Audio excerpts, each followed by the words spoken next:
नमस्कार प्यारे बच्चों और उनके पेरेंट्स। आज एक बहुत ही महत्वपूर्ण प्रश्न पे मैं डिस्कशन करने जा रहा हूँ। नॉर्मली हम इसे लाइफ में इग्नोर करते हैं, बट आज के टाइम में मेरे टीचिंग एक्सपीरियंस से और बच्चों से डे टू डे और पेरेंट्स से बातचीत करके व्हाट आई हैव कंक्लूडेड कि कब किसी स्टूडेंट को आईआईटी जेईई की या नीट की तैयारी शुरू करनी चाहिए।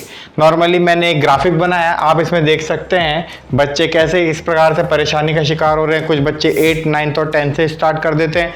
कोचिंग वाले भी बोलते हैं कि ये हमारा पहले वाला कोर्स है, लौकुश कोर्स है और छोटा कोर्स है, आप 8, 9, 10 से पढ़ते आएंगे तो कंसेप्ट आपके बहुत अच्छे हो जाएंगे। लगभग 10 साल से ये ऑब्जर्व कर रहा हूँ कि इसमें ट्रेंड बढ़ता जा रहा है।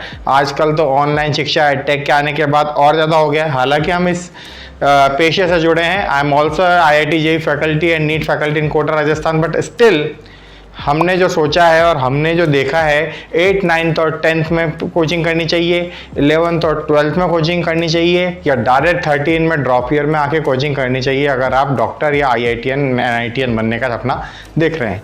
ग्राफिक के माध्यम से समझते हैं कि कब बेटा मैं आईआईटी जेईई की तैयारी शुरू करूं, कब आईआईटी की when shall I start preparing for IIT JEE and NEET. Parents को और ज़रूर देखना चाहिए, क्योंकि स्टूडेंट तो जो पेरेंट्स कहते हैं जिस कोचिंग में एडमिशन दिलाते हैं, जहां वो सेटिस्फाई होते हैं वहीं पढ़ते हैं, बट बच्चों की मेंटल स्टेट किसका वो शिकार हो रहे हैं ये पेरेंट्स से और स्टूडेंट से बेहतर और एक शिक्षक से टीचर से बेहतर बेटा कोई भी नहीं समझ सकता है। तो ठीक है, what is the best time to start your preparation.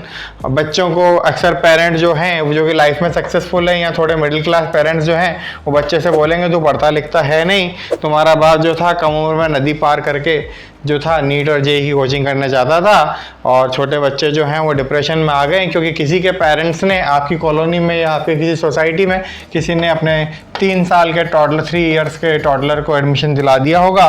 तो बाकी के जो बच्चे जो 3, 4, 5, 6, 8 साल की उम्र में खेलना कूदना चाहते हैं उनको भी एडमिशन दिला दिया गया है कि तुम भी अभी से ही IIT JEE NEET bank railway UPSC की तैयारी करो, अदरवाइज सब तुमसे आगे निकल जाएंगे। तेज नहीं भागोगे तो ज़िंदगी में आगे कैसे बढ़ोगे।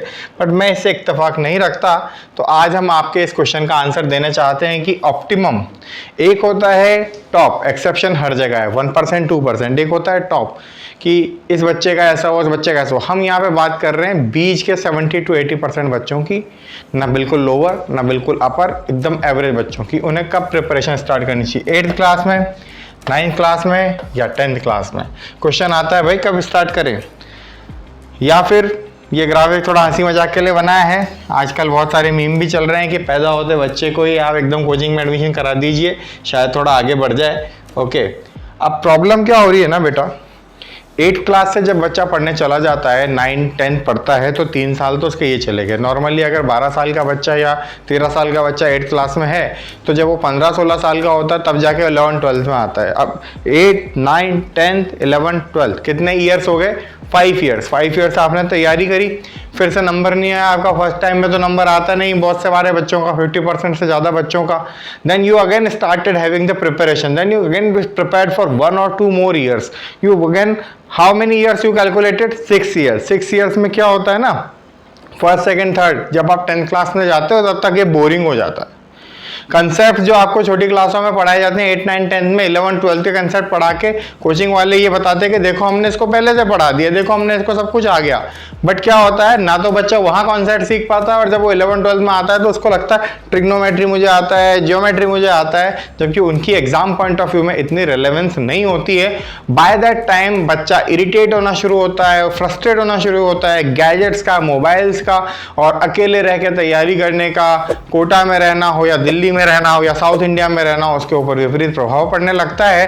अंतोगत्वा वो फ्रस्ट्रेट होने लगता है। और अगर मान लीजिए कि ये सारी प्रॉब्लम्स एक छोटे 15, 16 साल के बच्चे के साथ होने लगे तो उसकी लाइफस्टाइल बोरिंग और अनहेल्दी हो जाएगी, अनवांटेड प्रेशर आ जाएगा उसके ऊपर, सिलेबस की डेप्थ उसको पता नहीं चलेगी, लेकिन उसको हमेशा लगेगा उसे आता है, he knows the syllabus, actually he doesn't no.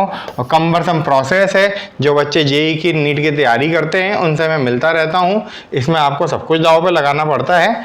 पूरे दिन पढ़ाई करनी पड़ती है, 8 घंटे, 6 घंटे, 9 घंटे, कुछ लोग 14 घंटे, 12 घंटे पढ़ने का भी दावा करते हैं। मैं उससे इत्तेफाक नहीं रखता।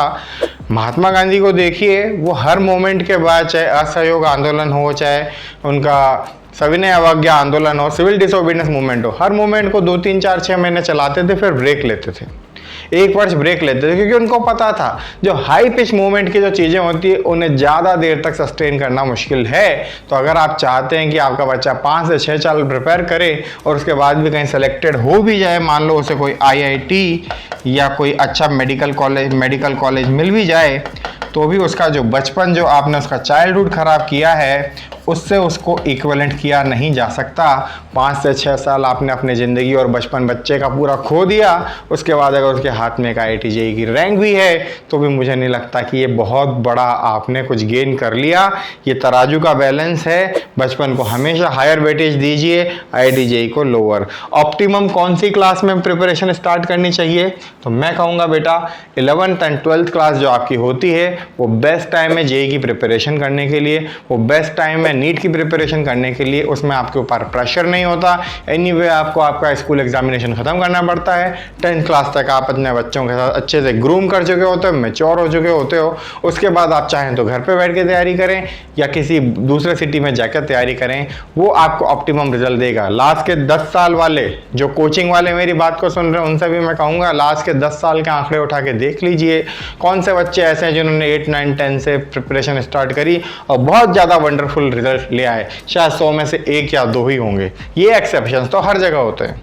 कुछ लोग ज़्यादा मैच्योर होते हैं, कुछ लोग कम मैच्योर होते हैं। तो इसीलिए अपने बच्चों को भी और पेरेंट्स को भी इस रैट रेस को छोड़िए और ज़िंदगी को जीने पे फोकस कीजिए। 11-12 में तैयारी शुरू कीजिए और ड्रॉप भी लेना है तो JEE वाले बच्चों को 1 और मेडिकल वाले बच्चों को ज़्यादा से ज़्यादा 2 ड्रॉप लेना चाहिए। इससे ज़्यादा इसको मत स्पॉइल कीजिए। मेंटल प्रेशर इतना हो जाता है, बच्चे डिप्रेशन में जाने लगते हैं।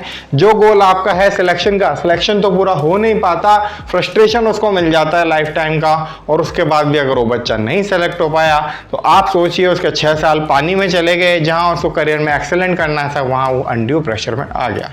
इतनी सी बात कह के अपनी बात को ख़त्म करूंगा। If you really like what I am saying and if you think that I am sharing some insight with you, you can like, share and subscribe my channel so that ये चीज़ जो है ये और आने वाले फ्यूचर पेरेंट्स, इंजीनियर्स और doctors और ऑफिसर्स तक और हमारे पॉलिटिशियंस तक पहुंच सके। Thank you so much.